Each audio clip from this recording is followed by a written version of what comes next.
안녕하세요. 플러그인 채플 도단전원교회 임한기 목사입니다. 오늘 11월 23일 월요일입니다. 다니엘서 4장 1절에서 18절 말씀 함께 큐티를 나누겠습니다. 오늘 말씀, 어제 말씀에 이어서 오늘 말씀을 보게 되면요, 어제 말씀에서는 다니엘의 세 친구 사드락과 메삭과 아벳노고가 불 속에 들어가서 타 죽지도 않고 불에 그실리지도 않은 사건에 어제 큐티를 했고요. 오늘은 느부갓네살 왕이 다시 꿈꾸는 것에 대해서 이야기를 하게 됩니다. 여러분, 느부갓네살 왕은요, 첫 번째 꿈은 그것은 이제 앞으로 나라들이 되어질 일에 대해서 꿈을 꿨다고 하면은, 이번에 꾸는 꿈은 자신이 앞으로 어떻게 될 것인가, 이것을 이야기하는 것이 되겠습니다. 자기의 과거와 자기의 모든 것들은 다 사람들은 잊어버리게 마련이죠. 그러나 하나님은 과거와 현재와 미래를 다 계획하시는 분이시기 때문에 이 느부갓네살 왕에 대해서 이야기를 하고 앞으로 느부갓네살 왕이 되어질 일을 꿈으로다가 보여주게 되는 것입니다. 그런데 이 지극히 높으신 하나님께서 이 이스라엘 백성들을 구원하시고 이스라엘 백성들이 포로로 다 잡혀가서도 꼬리가 되지 않고 머리가 되게 살게 해주는 것은 마치 다니엘처럼 이렇게 기도하는 사람으로 살고 있기 때문에 그렇게 해주는 것입니다. 여러분, 저와 여러분들도 이 땅에 와서 살면서 구원받은 백성으로 살면서 기도하는 사람으로 살고 있다고 하면은 우리는 다니엘과 다니엘 세 친구처럼 날마다 영적으로 깨어 있는 사람이 될 것입니다. 여러분, 믿음의 나라가 있는가 하면요, 세속적 권세의 나라가 있습니다. 여러분, 세상을 살면서 우리는 믿음의 나라를 살아갈 것이냐, 세속적 권세의 나라를 살아갈 것이냐, 우리는 이렇게 이야기를 할 수 있습니다.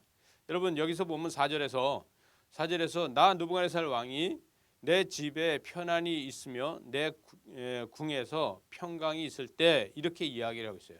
그가 집에서도 평안하고 또 궁궐에서도 평안이 있었다는데, 근데 한 꿈을 꿨다는 거예요. 그가 한 꿈을 꾸는데 그 꿈을 예상치 않은 꿈을 꾸게 됩니다. 여러분, 그 꿈 때문에 번민하고 그의 삶이 번민스러워지는 것이 보게 됩니다. 사람은요, 기분에 따라서도 감정이 만들어지고 기분에 따라서 그 감정을 상하게 하고 그 감정 때문에 사람의 삶이 방향이 달라지게 됩니다. 6절에 가서 보니까 그러므로 내가 명령을 내려 바빌론의 모든 지혜자들 앞에서 불러다가 그 꿈을 해석을 알게 하라 하였더니 박수와 술객과 갈대아 술사 점장이들 이런 사람들이 다 와서도 그거를 알지 못한다는 거예요. 왜 느부갓네살 왕의 꿈은 왜 이 술객들과 박수들과 이 갈대아 술사들과 점쟁이들이 다 모를까요? 여러분, 하나님께서 계시로 다 가르쳐 준 것을 점쟁이가 알 수 있습니까? 모릅니다. 여러분, 하나님께서 가르쳐 주는 계시나 꿈은요, 점쟁이들보다도 기도하는 사람이 더 잘 아는 걸 믿으시기 바랍니다. 우린 기도하는 사람으로 다 점쟁이가 아닌데도 그것을 알게 되지만 점쟁이들은 아무리 점을 잘 친다 해도 하나님의 계획을 알 수 없는 것입니다. 그래서 벨드사살이라고 이름하는 이 다니엘에게 또다시 물어봐야 되는 이런 이야기가 됩니다. 여러분, 저와 여러분이 깨어서 기도하는 사람이라고 하면은 우리는 다니엘이 될 것이고, 우리가 만약에 기도하지 않는 사람이라면 술객과 박수와 갈대아 술사와 점쟁이 같은 사람이 될 것입니다. 왜? 경험과 예측으로다가 말할 수 있게 된다는 얘기죠.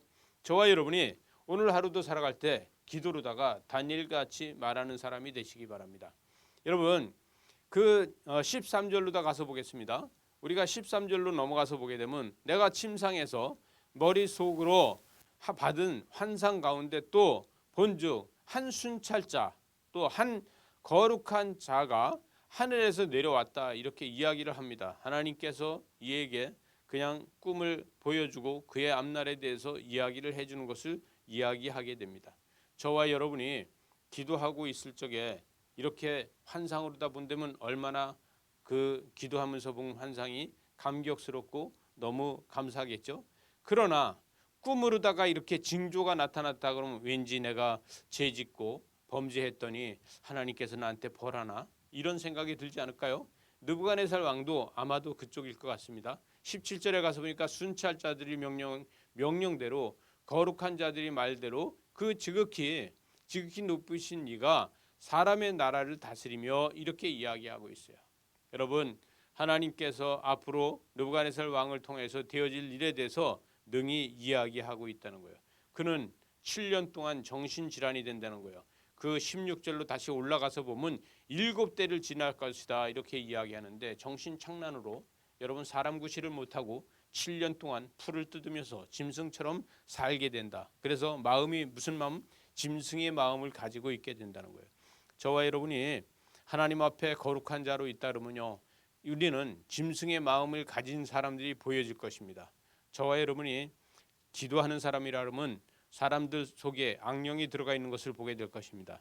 여러분, 저와 여러분이 기도하는 사람보다 세상에 속지 않는 이러한 삶을 사는 오늘 하루가 되시길 바랍니다. 기도하시겠습니다. 주님, 함께 하시고 은혜와 사랑과 축복으로 함께 하시고 하나님의 거룩한 영광으로 함께 하셔서 오늘도 하나님의 거룩한 임재 가운데 하루를 살 수 있도록 은총으로 축복하여 주시옵소서. 예수님 이름으로 기도리옵나이다. 아멘.